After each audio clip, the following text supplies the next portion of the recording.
Krishna, Hare Krishna, Krishna Krishna, Hare Hare. হরে কৃষ্ণা। প্রিয় বন্ধুরা, আমি বিশ্বজিৎ গুহ রয়, আর আজ আমি এসেছি ইসকন কলকাতা মন্দিরে। এই মন্দিরটার নাম হলো শ্রী শ্রী রাধা গোবিন্দ মন্দির, আর এটার অ্যাড্রেস হলো 3C অ্যালবার্ট রোড, কলকাতা 700017। এটা ব্রিটিশ কাউন্সিলের কাছে, মানে ব্রিটিশ কাউন্সিলের ঠিক পেছন দিকটায়, আবার বিড়লা হাই স্কুলের কাছেও এটা। কাছাকাছি বাস স্টপ হলো মিন্টো পার্ক। এই মন্দিরে আমি বারবার আসি এবং এখানে আসতে আমার খুব ভালো লাগে। এই মন্দিরে আমি কেন বারবার আসি এবং কেন আমার এখানে আসতে ভালো লাগে এই বিষয়ে আমি কিছু বলবো, কিন্তু তার আগে আমি কিছু ইম্পর্ট্যান্ট কথা বলতে চাই। আমি মনে করি মনটাকে রিফ্রেশ করার জন্যে মাঝে মাঝে মন্দিরে বেড়াতে যাওয়া খুব ভালো। কোনো ছুটির দিন, উইকেন্ড, এই দিনগুলোতে বিকেলের দিকটায় মন্দিরে বেড়াতে যাওয়া খুব ভালো। বেড়ানোর জন্যে কলকাতা শহরে অনেক মন্দির আছে, কিন্তু ব্যাপার হলো যে বেশিরভাগ মানুষ টায়ার্ডনেস আর বোরনেস থেকে মুক্তি পাওয়ার জন্য সিনেমা দেখে, তা না হলে কোনো পার্ক বা শপিং মলে যায়। এর ফলে মন শান্ত হয় না, টায়ার্ডনেস আর বোরনেস 100% দূর হয় না।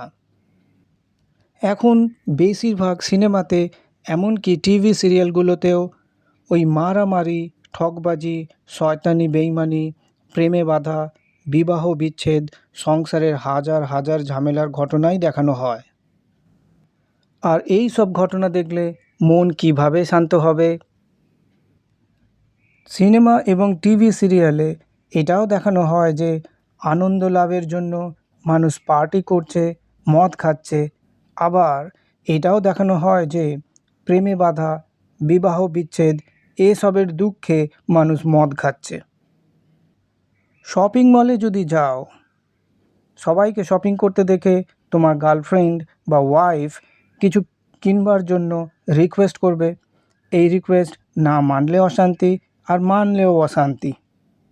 কারণ অন্য কাউকে দেখে এবং দেখিয়ে শপিং করা মানে প্রয়োজনের বেশি বা অপ্রয়োজনীয় জিনিস কিনে টাকা অপচয় করা।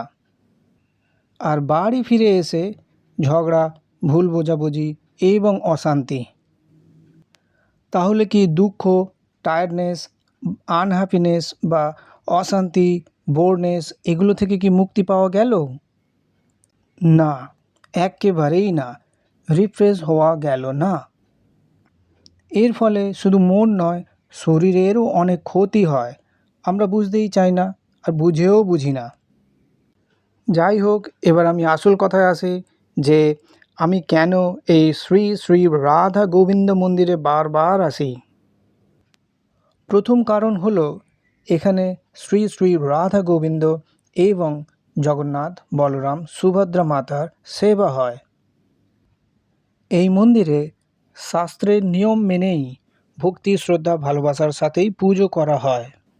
এখানে প্রায় সব ভক্তরাই ওয়েল এডুকেটেড, শাস্ত্রজ্ঞান আছে এবং সবাই 4টে রেগুলেটরি প্রিন্সিপালস ফলো করেন।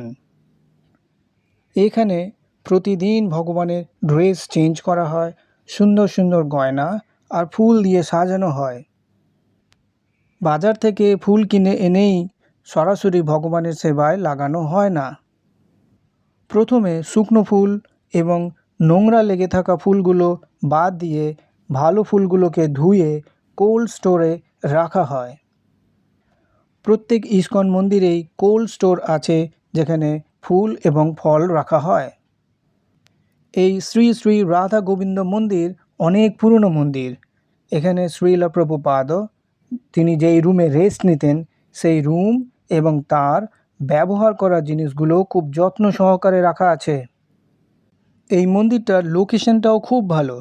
আমি যখন সেন্ট জেভিয়ার্স কলেজে পড়তাম তখন মাঝে মাঝে এখানে হেঁটেই চলে আসতাম। এখানে প্রসাদম মানে লাঞ্চ এবং ডিনারের ব্যবস্থা আছে। কুপন কেটে লাঞ্চ এবং ডিনার করা যায়। এখানে দীক্ষা নেওয়ার ব্যবস্থা আছে, কিন্তু দীক্ষা নিতে গেলে 5টা প্রমিস করতেই হয়। সেই 5টা প্রমিস কী কী আমি এই বিষয়ে পরে আলাদা একটা ভিডিও বানাবো। আমি যতটা জানি এবং দেখেছি, এখানে ওই ধরনের ভক্ত পাবে না যারা কপালে তিলক, গলায় তুলসীমালা, কিন্তু শাস্ত্রজ্ঞান নেই, সব নেশাই করে, ভগবানকে ঠকায় আর লোক ঠকিয়ে টাকা রোজগার করে। এখানে প্রতিদিন, এমনকি কোনো ফেস্টিভ্যালেও যদি তোমরা আসো, তাহলে তোমরা ভগবানের দর্শন পাবে।